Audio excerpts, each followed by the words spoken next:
Assalamualaikum warahmatullahi wabarakatuh.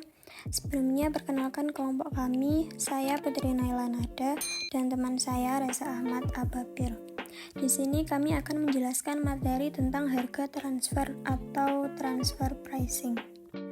Jadi, pada materi ini kita akan mempelajari mengenai suatu sistem perhitungan atau penetapan harga ketika terjadi transaksi antar divisi dalam sebuah perusahaan. Nah, transaksi antar divisi dalam perusahaan atau transaksi internal itu yang seperti apa sih? Contohnya, kita bayangkan saja ada sebuah perusahaan besar yang memproduksi mobil. Dalam perusahaan tersebut terdapat dua divisi, yaitu divisi pembuat ban dan divisi perakit mobil. Di sini kita tahu kalau divisi perakit mobil ini akan membutuhkan divisi pembuat ban. Jadi ketika terjadi pengiriman dari divisi pembuat ban ke divisi perakit mobil, nah itu akan terjadi transaksi secara internal antara kedua divisi. Transfer pricing di sini adalah proses ketika dua divisi tersebut menegosiasikan harga pembelian ban tersebut. Ketika kita sudah memahami konsep transfer pricing tersebut, maka kita harus pahami prinsip dari transfer pricing ini. Prinsipnya adalah langkah yang diambil perusahaan atau harga yang ditetapkan dalam proses transfer pricing ini harus menguntungkan keseluruhan perusahaan. Apa maksudnya? Kenapa kita melakukan transfer pricing padahal transaksinya juga transaksi internal perusahaan? Kan pasti menguntungkan bagi perusahaan. Nah, karena ada beberapa hal yang harus dipertimbangkan, seperti contohnya tadi, divisi pembuat ban yang menjual ke divisi perakit mobil. Tapi ada hal yang harus dipertimbangkan juga, apakah akan lebih menguntungkan jika divisi pembuat ban menjualnya keluar perusahaan atau kepada pihak eksternal perusahaan.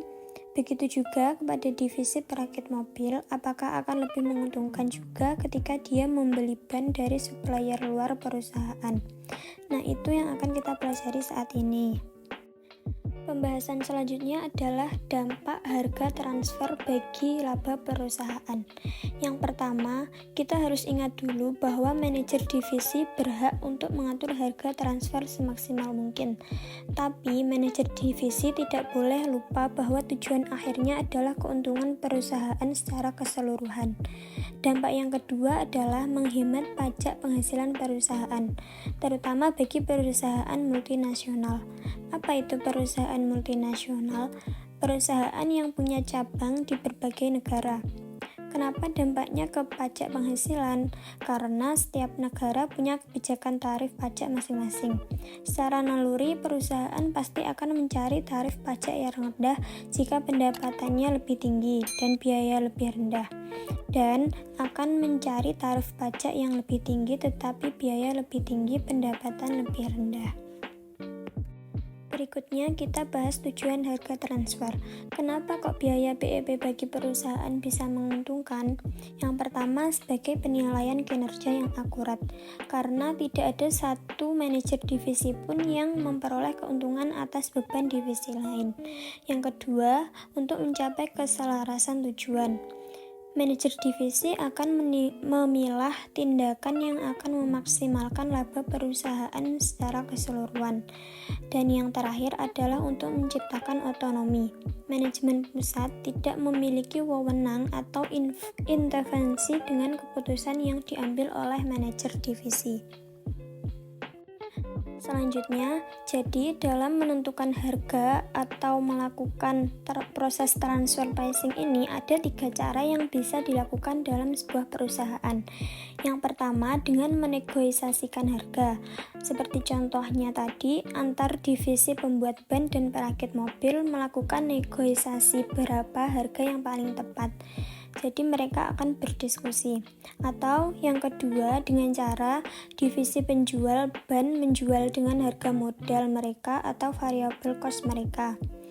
Dan yang terakhir, bisa dengan cara menjual langsung kepada divisi pembuat mobil dengan harga yang ada di pasaran atau harga secara umum. Nah, cara yang paling sering dilakukan adalah dengan negosiasi harga.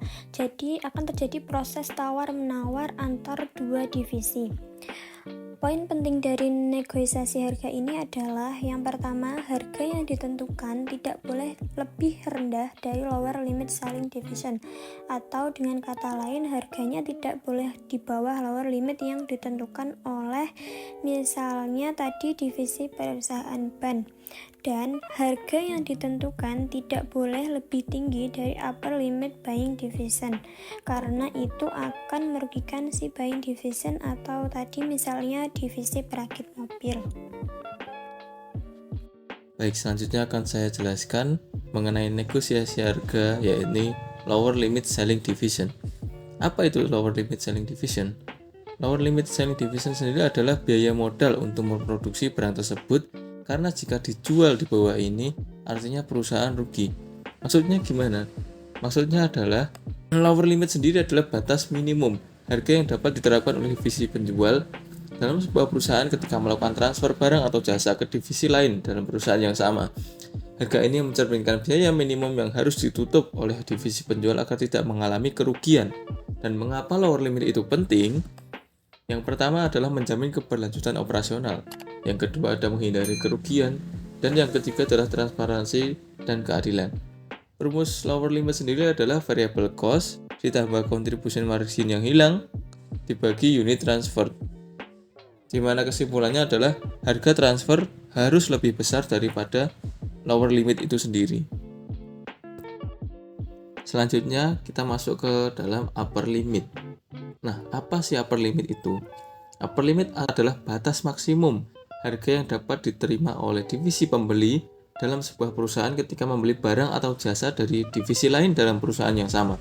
Harga ini mencerminkan harga tertinggi yang divisi pembeli bersedia atau mampu bayar tanpa mengurangi efisiensi atau keuntungannya. Dan mengapa upper limit itu penting? Karena dapat mengontrol biaya, dapat mengefisiensikan operasional, dan juga transparansi serta keadilan. Rumus dari upper limit sendiri adalah harga transfer harus lebih rendah daripada harga ketika kita membeli dari supplier luar.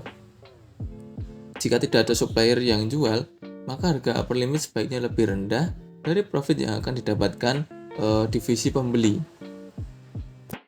Kita masuk ke dalam soal. Sebuah perusahaan mempunyai divisi perkebunan yang dapat menghasilkan buah jeruk dan sebuah divisi supermarket yang menjual jeruk. Berikut adalah kapasitas dan kos setiap divisi. Divisi perkebunan jeruk memiliki kapasitas jeruk per bulan sebesar 20.000 unit, ya.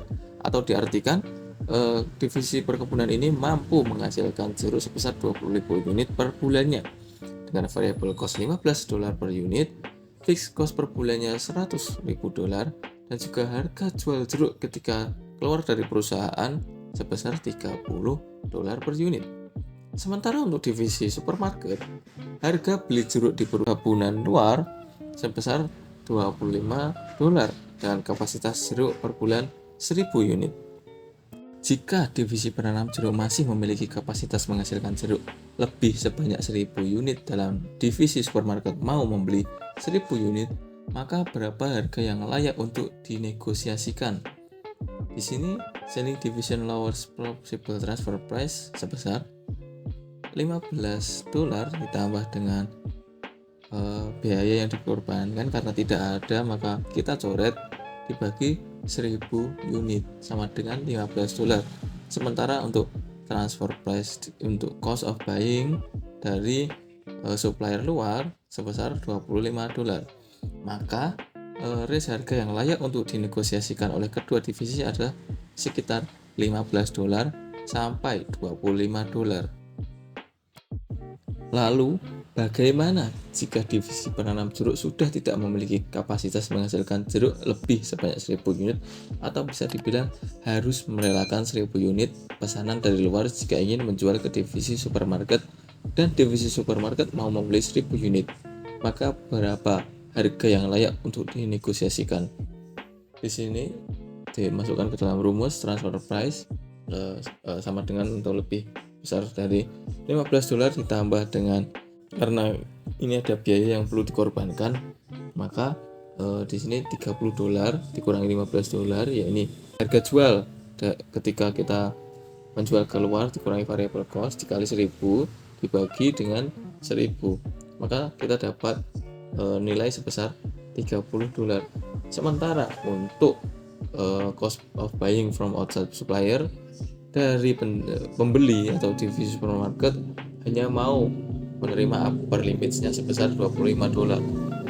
Karena harga lower limit yang bisa diberikan oleh divisi perkebunan melebihi upper limit dari divisi supermarket, maka lebih baik divisi supermarket membeli jeruk dari luar dan tidak terjadi transaksi dalam perusahaan. Contoh soal lagi, semisal Adi memiliki sebuah coffee shop, Adi tidak hanya menjual kopi, tapi juga berbagai macam cookies di sana. Selama ini Adi membuat cookies sendiri dengan variable cost 10.000. Suatu hari ada seorang supplier cookies yang menawarkan cookies buatan kepada Adi dengan harga 9.000. Sebagai pemilik coffee shop, apakah lebih menguntungkan jika Adi memproduksi sendiri cookiesnya?